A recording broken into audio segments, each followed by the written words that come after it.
Friends, अमृत मंथन के इस अपकमिंग एपिसोड में हम देखेंगे कि सीरियल के स्टार्टिंग में ही दिखाएंगे। यहाँ पे अगम जो होता है आशा के पास आता है और कहता है, मैं आपसे सिर्फ एक बात कहने आया हूँ। अमृत ने तो ये कह दिया कि वो सब कुछ भूल के आगे बढ़ना चाहती है, लेकिन आप इस गलत फहमी में बिल्कुल भी मत रहिएगा। मैं भी यही सोचता हूँ, मैं भी सब कुछ भूला नहीं हूँ। तभी नताशा कहती है कि आप क्या चाहते हैं, समझ सकते हैं, लेकिन आप हमसे इतनी बेरुखी से पेश क्यों आ रहे हैं। इधर पीछे से जो है अमृत भी आ चुकी है, वो ये बातें सुन रही होती है, क्योंकि आपकी वजह से मेरे और अमृत जी के बीच में दरार आई है और आप मुझसे अच्छे व्यवहार की उम्मीद बिल्कुल भी मत रखना। आशा जी, मैं जानता हूँ कि आप हमारी पार्टनर हैं और हमें आपकी ज़रूरत है, लेकिन हमें आपकी इतनी भी ज़रूरत नहीं है कि बिजनेस के लिए हम अपना रिश्ता ख़राब कर लें। आपने हम दोनों के रिश्ते में बहुत सारी गलतफहमियां पैदा करने की कोशिश की है नताशा जी। क्या चाहती हैं आप? हासिल क्या करना चाहती हैं आप? हम दोनों की शादीशुदा ज़िंदगी बर्बाद करके? बेहतर होगा कि आप अपनी ऐसी सोच पे काबू रखिए नताशा जी।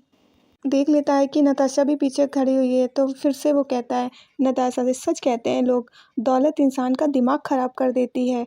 और ये सब सुन सुन के नताशा को बहुत रोना आ रहा होता है। वरना आप अपनी खुशियों के लिए दूसरों की खुशियां बर्बाद ना करती। अभी वहाँ पे अमृता आ जाती है, कहती है, आप दोनों यहाँ क्या कर रहे हैं? हमने ब्रेकफास्ट में पनीर भुर्जी बनाई है। और ना नताशा, चलो साथ में ब्रेकफास्ट करते हैं। तो नताशा तो मना कर देती है और इधर अगम जो है अमृत को ब्रेकफास्ट करवा रहा होता है, अपने हाथों से खिला रहा होता है। तभी क्या होता है, वो कहता है एक और खा लो, एक और खा लो करके खिला रहा था। वहाँ से जो है मिस्टर ओबराय नताशा को लेके कहते हैं चलो ऑफिस चलो। तो उसको लेके निकलते हैं। नताशा देख लेती है इन दोनों को, उसको काफ़ी हर्ट होता है। अगम किस तरीके से कितने प्यार से जो है अमृत को खिला रहा है। वो रुक जाती है, लेकिन मिस्टर ओबराय कहते हैं चलो। तो फिर वो जाने लगती है, लेकिन तभी एकदम से अमृत जो है नताशा को देख लेती है और कहती है, नताशा भड़क गई थी। और अगम अमृत का चेहरा देख रहा होता है कि इतनी बदल कैसे गई है। तो वहाँ से जो नताशा है मुस्कुराती है, फिर वो भी वहाँ से चली जाती है। ये अमृत जो है अगम से कहती है कि अगम, अब हमें भी अपना काम पूरा करना चाहिए। आप स्टडी रूम में जाइए और हम बबली से कह के ये सब साफ करवा देते हैं। वहाँ से अगम जो है चला जाता है। फिर आगे दिखाते हैं फ्रेंड्स की अमृत जो है वो युग को फ़ोन लगाती है और युग से कहती है कि हेलो। तो युग कहता है, क्यों बार बार फ़ोन कर रही हो मुझे? तभी अमृत कहती है कि तुम्हारा एहसान चुकाने के लिए। हमें तुम्हारी वजह से पता चला है उस नकली नताशा का असली नाम। मिस्टर ओबराय और वो नताशा इस वक्त घर से बाहर गए हैं। ये फ्रॉड जो तुम्हारी नताशा बनने का दावा कर रही है, उनके साथ ना ही कोई सिक्योरिटी है और ना ही कोई बॉडीगार्ड। मैंने सोचा कि इन्फॉर्मेशन तुम्हारे काम आ सकती है। फिर फ्रेंड्स हम आगे दिखाते हैं कि वो जो अमृत है ना, वो सोचती है कि निमृत के बारे में और कौन कौन जानता है, हमें पता करना होगा। तभी सोचती है कि माँ से पहले तो यहाँ बबली, यानी कि बबली जानती है। तो वो बबली के रूम में जाती है, छानबीन करती है। उससे वो सब चीज़ें मिलती हैं, वो बाल और वो कपड़े जिससे वो डराया करती थी। तो कहती, इसका मतलब है बबली मुझे डराती थी, बबली ये कपड़े पहन के मुझे डराती थी। फिर वो सोचती है कि यानी कि बबली जानती है कि वो नताशा ही निमृत है। फिर आगे दिखाते हैं फ्रेंड्स, वो और भी कुछ सर्च करने लगती है। फिर उसे वो कुछ कपड़े मिलते हैं तांत्रिक बाबा वाले। फिर सोचती है तांत्रिक बबली बनी थी, लेकिन वो तो कोई जेंट्स था। कौन था? मिस्टर ओबराय। फिर सोचती नहीं मिस्टर ओबराय नहीं, फिर कौन था? फिर सोचती है कि फिर कौन हो सकता है ये। बताता है कि उसने एक दिन कुछ कहा था निमृत से, और तेज ने उसका हाथ पकड़ के इशारा कर दिया था। फिर सोचती यानी कि तेज, तो तेज वो तांत्रिक बाबा बना था। यानी कि ये सब मिले हुए हैं, पूरी बटालियन है यहाँ। तो इतने सारे लोग मिले, सब जानते हैं कि वो नताशा नहीं निमृत है। तब वो कहती है, अब मैं किसी को नहीं छोड़ूंगी, सबसे बदला लूँगी। तो फिर यहाँ दिखाते हैं कि इधर जो है निमृत और उसके पापा मिस्टर ओबराय जा रहे होते हैं। तो वो देखते हैं कि उनकी बेटी बहुत दुखी है। तो गाड़ी से कहते हैं रोको, बाहर आते हैं और सांस लंबी लेके कहते हैं, अब निमृत तुम भी लंबी सी सांस लो। वो कहती, क्यों पापा? कहते, लो तो सही, देखो कितना अच्छा लगेगा। तो निमृत कहती है ठीक है। फिर वो भी लंबी सी सांस लेती है और उसको भी बहुत अच्छा लगता है। मिस्टर ओबराय कहते हैं, अच्छा इतनी लंबी सांस, यानी कि तुम जिंदा हो और तुम्हारी सांसें चल रही हैं। तो नताशा कहती, हाँ पापा, ये क्या कह रहे हैं आप? कहते, हाँ बेटे, मेरी एक बात हमेशा याद रखना कि ये जो सांसें हैं ना, ये हमारा दिल और दिमाग, ये इससे ही हमारी चलती हैं। फिर तो दिखाते हैं युग भी आ गया होता है वहाँ पे। जो मिस्टर ओबराय को मारने के लिए। ये लोग अपनी बातें कर रहे होते हैं, तब तक वो उन पे जो है निशाना लगाता है उनको मारने के लिए। और दिखाते हैं कि जैसे ही वो मिस्टर ओबराय पे गोली चलाता है, वो एकदम से उनकी निगाह पड़ जाती है, एकदम से वो झुक जाते हैं दोनों लोग और फिर वहाँ बच जाते हैं। लेकिन मिस्टर ओबराय के जो है वो गोली जो है वो छू के निकल जाती है। फिर ये लोग जो है वापस घर पे आ जाते हैं, जिसमें नताशा बहुत ज़्यादा परेशान हो रही होती है। कहती, पापा आपकी चोट लग गई है। वो कहते, कोई बात नहीं, वो तो छू के गोली निकल गई है, कोई बात नहीं, तुम परेशान मत हो।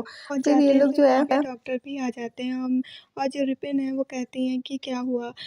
मिस्टर ओबराय कहते हैं, मैं इससे पहले ही कह रहा था, खामखा परेशान हो रही थी, गोली छू के निकली, ऐसी कोई खास बात नहीं है। तो वो कहती है कि हाँ, गोली तो छू के निकली, लेकिन हाँ फिर अभी आप आराम कीजिए। फिर वहाँ पे जो है शर्मा जी आ जाते हैं और रानी साहबा उनके हाथ जोड़ती है। तो कहते, मैंने आप पहले हमारे यहाँ काम करती थी। कहती हैं, हाँ आपने सही पहचाना, पहले हम आप ही के यहाँ काम करते थे, लेकिन हम यहाँ की रानी साहबा हैं। तो कहते, हमें पता नहीं था कि आप इतनी बड़ी हस्ती हैं। और तो वो बताती है मिस्टर ओबराय को, रानी साहबा, कि हमें बहुत अच्छा सैलरी दिया करते थे और हमें बोनस भी देते थे, बहुत अच्छे इंसान हैं।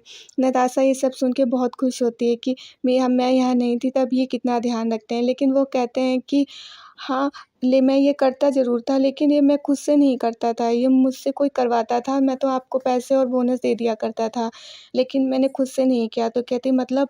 कहती, हाँ, मुझे अगर मलिक ये सब करवाते थे, वो मुझे पैसे भी दे देते थे और बोनस भी आपको देने के लिए, उनके कहने पे ही मैं ये सब कर रहा था। तो ये सुन के ये लोग आश्चर्यचकित हो जाते हैं कि ये क्या बता रहे हैं। वो कहते हैं, हाँ। तभी फिर रानी साहिबा को गुस्सा आता है, इन लोगों को बहुत अच्छा भी लगता है और गुस्सा भी आता है। तभी फिर फ्रेंड्स आगे दिखाते हैं, अगम जो है लैपटॉप पे काम कर रहा होता है और सोच रहा होता है निमृत के बारे में। कहता है, मैं अब बस थोड़े दिन और, मैं बस अमृत को कैसे भी ये समझा दूं कि मैं उससे प्यार करता हूँ, फिर मैं अपना काम कर लूँगा।